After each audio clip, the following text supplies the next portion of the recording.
The hopes of the population for a better life seem to lie in the word of the government. Can the government provide all the economic expectations of the population? It's easy to say no, and with reason. The new constitution gives the people basic rights, but also expects the active involvement of the same people for economic growth. Tonight's feature will explore that further.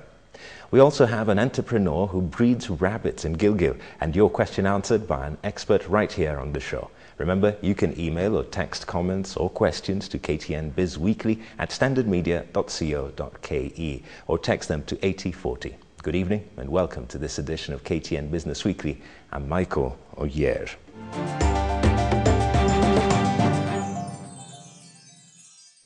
Since independence, the Kenyan economy's growth has been erratic. This suggests that policymakers have not been in control of the factors that affect growth.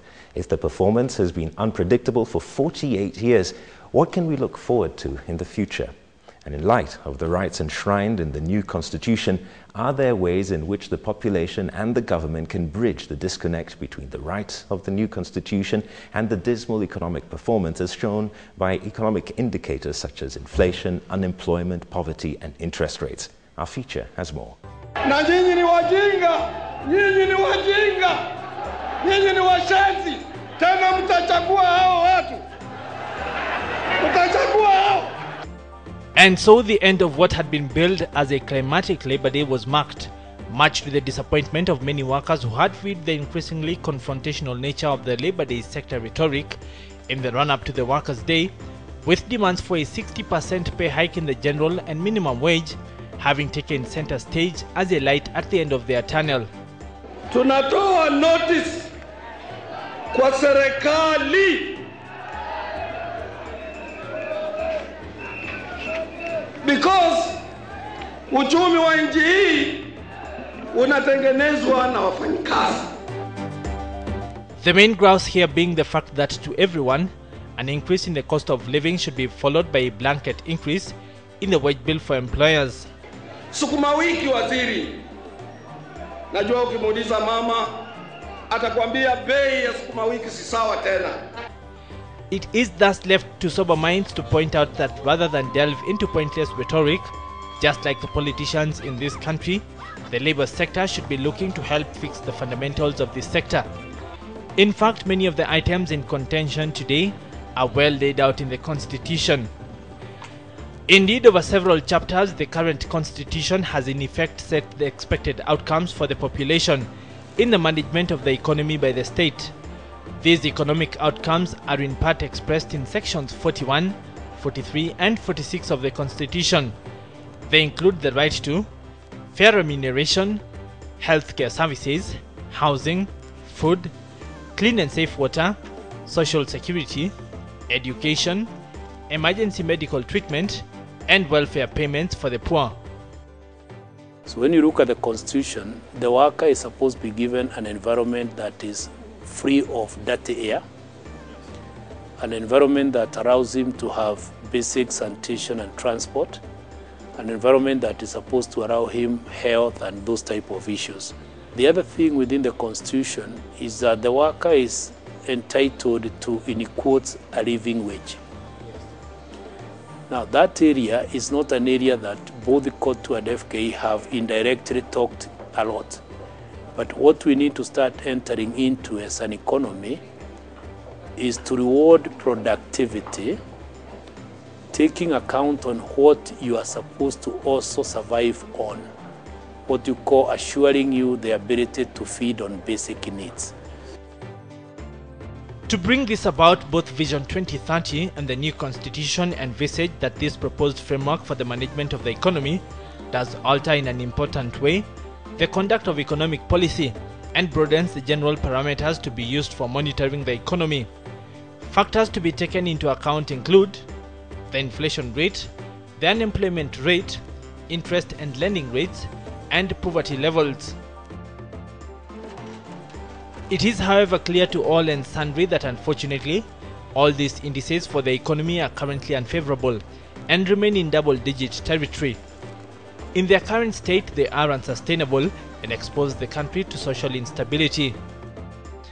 Inflation is currently at 12.05%, unemployment at more than 40%, lending rates by commercial banks remain at above 15%, and the segment of the population of the country living in abject poverty remains above 50%. If you look now at what is happening in this economy, about 36% of what Kenyans spend is on food and non-alcoholic beverages, 36%. About 8% of that then goes to transport, and the rest goes to items like gas and other sources of fuel. So there you have 40% of anyone's income at any given time going towards items that you have to buy for ordinary survival. Expert opinion, though, is that the underlying issues to most of these challenges are cyclical and can be fixed by planning for the long term. The time it takes to off-road goods, and those goods are basically the same ones we are calling basic, like wheat, like oil. The pressure on cost of living out of the inefficiency system will go to as much as 15% in some cases. So that if you take a 2-kilo packet of wheat flour, 15% of its cost is out of an efficient port system. There are seasonal swings in terms of commodity prices, commodities in general. And that is what is linking to the costs in this country. And commodities, we talk about fuel, we talk about food, we talk about all these things that we buy in bulk. Those are being traded up and down across the whole world.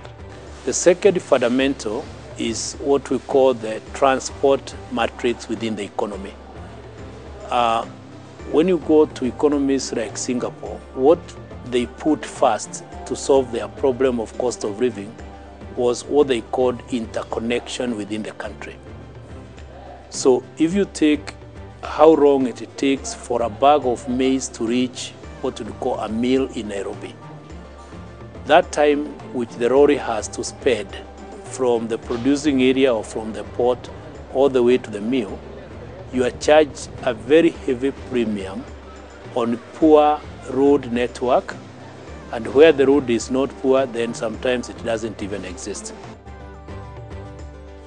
It is quite clear then that it will take concerted, focused effort to deliver the targeted outcomes. This is not an easy task, given the legacy of the economic management system in use since independence 48 years ago.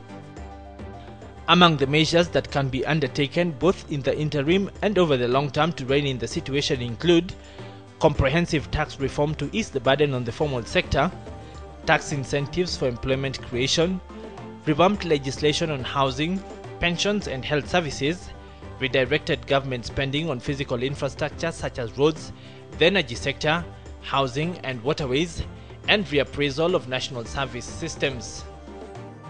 Therein we believe that what we should do as a country is to create a stabilization fund. And that stabilization fund should be based on understanding that we will have peaks where prices go beyond where they should be. And we'll also have troughs where the cost of acquisition is below the level at which we put our economics. So when the troughs happen, when the prices go below our economic indicator, we should then say that rather than drop the prices down, we should take out of the economy that difference and stash it somewhere.